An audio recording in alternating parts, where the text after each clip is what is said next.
We listen, we don't judge. We listen with no judgment. Indaba ka-Anonymous osibhalele namhlanje ifundeka kanje. Ngamncedisa ukwakha kubo, waqede wayolobola enye intombazane.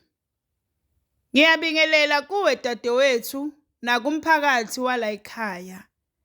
Ngicela usizo ngoba ngifisa nokuzibulala manje.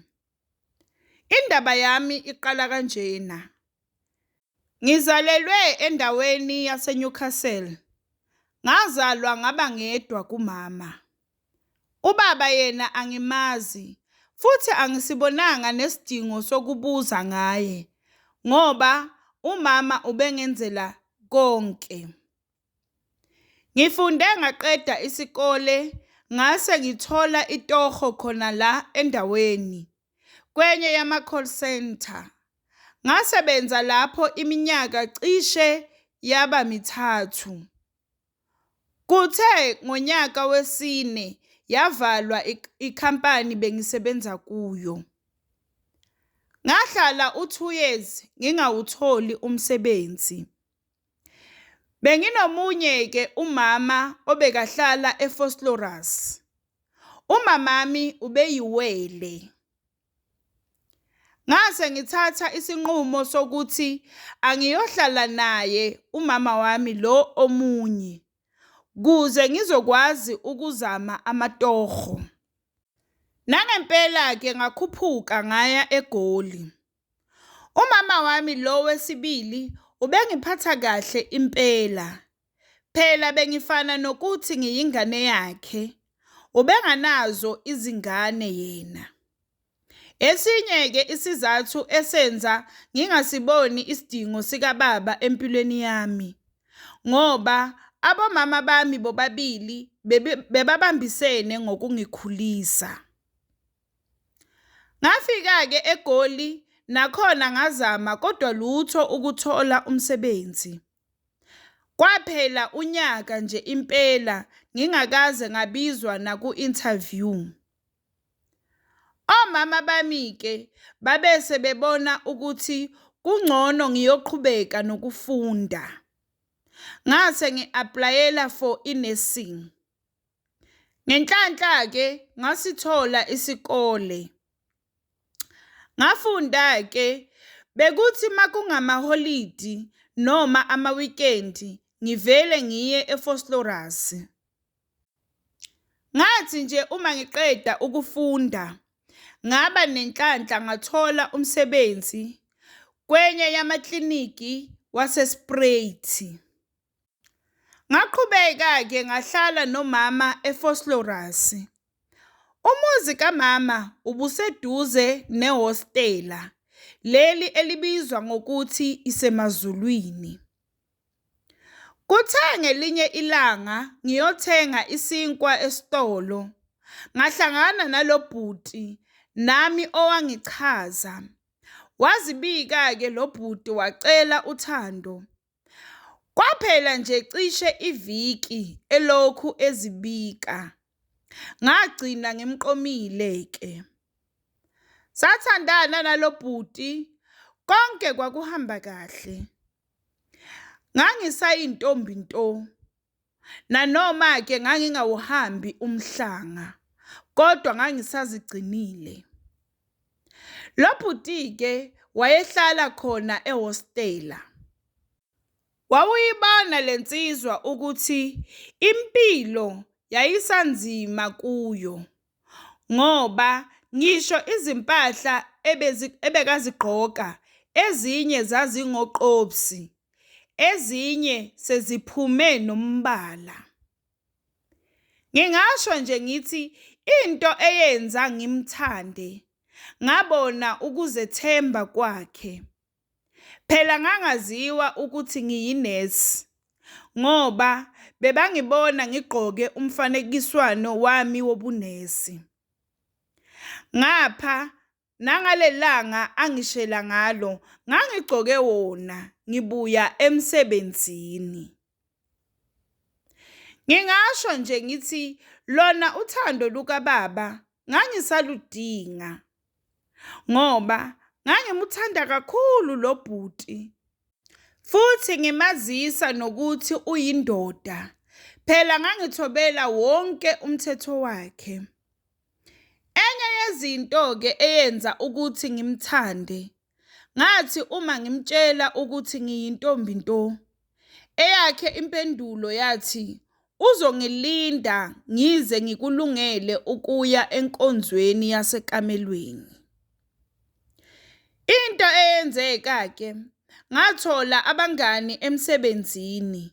So besijwayele ukuthi uma amalanga wethu okungangeni emsebenzini aqondene, besizikhipha siyodla sizijabulise nje. Kwesinye isikhathi siye boma-Carnival City siyodlala ama-game. Esikhathini esiningi-ke bebanokuza nabantu babo. Kwakuhlezi kuyimi ohamba yedwa. Kuthe sesino-6 months sijola nalo bhuti. Ngamthatha ngayomthengela impahla. Phela ubengasebenzi umsebenzi omuholela njengalo wami. Yikho bekunzima nokuthi akhone ukuzenzela ezinye izinto. Ubeshayela amateksi welokhali. Into-ke eyenza ukuthi ngimthengele impahla yingoba nami ngangifisa ukuthi ngiphume naye nabangani bami uma sizikhipha. Kuthe-ke emva konyaka sabona kungcono siyoqasha sihlale sonke. Nasekhaya-ke ababanga nankinga ngoba ngase ngikhulile futhi ngisebenza. Saqala-ke ukwenza inkonzo yasekamelweni ngoba sesihlala sonke. Sathi sesino-4 years sisonke, ngakhulelwa ingane yethu yokuqala yentombazane. Ngangiqala ukubona umuntu wami ejabule ngale ndlela. Wabese esecela-ke ukuthi ucela ngenze izinto zasendlini zonke kanye nerent. Yena ufuna ukubeka imali yokuyovela ekhaya. Lapho-ke waze wenza i-banking app yakhe yaba efonini yami ukuze ngikwazi ukubona ukuthi uzimisele kangakanani. Ngokuphazima kweso-ke, ingane yethu yathi nje uma iba no-2 years ngaphinde ngakhulelwa futhi. Ngathola enye ingane yentombazane. Kwaqala-ke izindleko zaba ziningana. Ngapha nomuntu wami imoto ebehamba ngayo yayisindala kakhulu, seyihlalela ukufa. Umnikazi wemoto bekuke kuphele nenyanga engayilungisile imoto.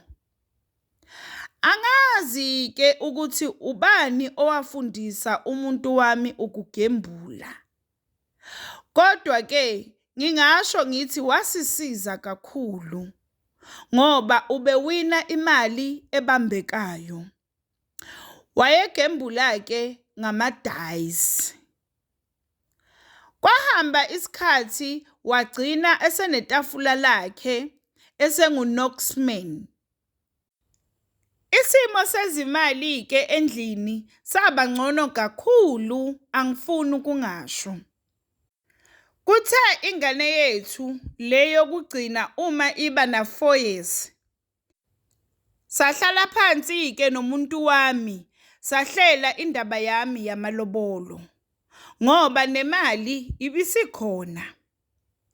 Kodwa-ke inkinga ebeyikhona ukuthi ekhaya kubo la akakhulela khona wakhulela komalume, bekusayindlu yodaka. Uma esho yena wathi ugogo wakhe wamcela ukuthi amakhele indlu kuqala ngaphambi kokuthi athathe umfazi.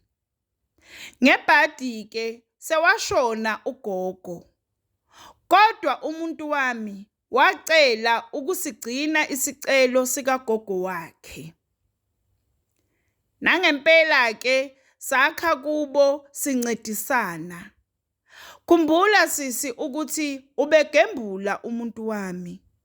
So bekwenzeka kwesinye isikhathi kubhede. Mina bengeke ngiqhubeke nomsebenzi wokwakha kubo.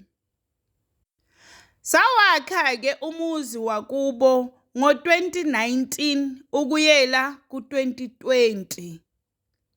Sakha i-8 room. Kuthe ngo-2021 la sesihlela khona ukuthi ayovela ekhaya. Ngelishwa-ke umama wami wandlula emhlabeni. Ukundlula kukamama kwangilimaza kakhulu. Kangako kuba ngangingasakhoni ngisho nokunakekela umndeni wami. Umuntu wami-ke ubeyithanda inkonzo yasekamelweni. Ngenxa-ke yokuphuka komoya wami, ngase nginganaso ngisho isikhathi senkonzo mina. Ngingasho nje ngithi ngase ngimushaya isandla. Ngebhadi-ke waqonywa ingane encane. Ekuqonyeni kwakhe-ke waqala wangasalali endlini. Bese kuba nama-tournament kulento yakhe yokugembula. Angifuni ukungasho, nami nganginganaki izinto eziningi, ngangimkholwa. Okunye futhi wayengakaze angipha izinsolo ngoba ifoni yakhe ngangisayibamba nje kahle njengenjwayelo. Kanti-ke angibuzanga elangeni. uGalakajane wayenefoni encane engayithola ezicathulweni zakhe endlini. Ngiyithola kanjani-ke? Ngiyithola ngoba wakhohlwa ukuyifaka ku-silent yakhala yena ase-bathroom ayogeza. Ngathi mangiyiphendula kwakhuluma umuntu wesifazane. Ngathi uma ngimbuza-ke umuntu wami, wavele wathi mina kanti bengithi uneliswa ngubani. Phela akusuye obulale umama wami. Zaqala lapho-ke inkinga emzini wami. Bese silwa nje esikhathini esiningi endlini, sekuhlezi kunomsindo.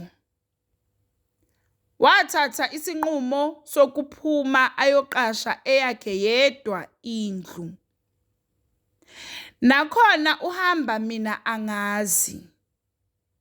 Waqoqa izimpahla zakhe, mina ngezwa sengizwa ngezingane. Ngathi ngiyamfonela ngiyabuza, wathi usadinga ukushaywa umoya uzobuya endlini. Lento yenzeka ngoJuni 2022. Umama abe ashone ngoNovemba 2021. Ngathi nje ngizihlalele ngelinye ilanga ngoMarch 2023. Ngabona kuFacebook wakhe eposte izithombe zamalobolo akhe nentombi yakhe. Ebhale ukuthi waze wamuhle mkami. Ngathuka ngacishe ngoma. Ngamfonela-ke ngambuza ukuthi kwenzakalani.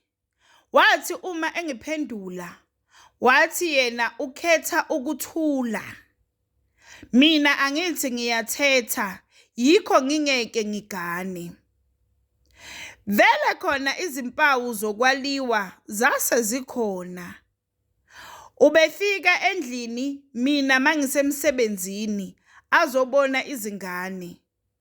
Mina sengiyozwa ngabo abantwana ukuthi ubekhona ubabwabo. Mangifona ifoni angasayibambi. Ngangingeke ngikwazi-ke ukuya la bekasahlala khona ngoba ngangingazi nokuthi uhlalaphi. Kuthe ngo-2023 November ngashaywa i-stroke ngenxa yokucabanga kakhulu. Kodwa-ke uNkulunkulu emuhle njalo, ngaba ngcono. Kuthe-ke ngonyaka ondlule lo ka-2024 ngabona ephoste ingane yakhe yomfana. Inkinga yami-ke enginayo ukuthi angikhoni ukundlula kulento. Nginokucabanga ukubulala mina nezingane zami, noma ngimthengele abantu bambulale yena nalomuntu wesifazane. Ngicela ningibonise ukuthi yini engangisiza ngindlule kulento, ngoba ngiyile kuma-therapist kodwa angisizakalanga. Ngapha akasondli nezingane. Angikhoni-ke nokumbophisa ngoba egembula.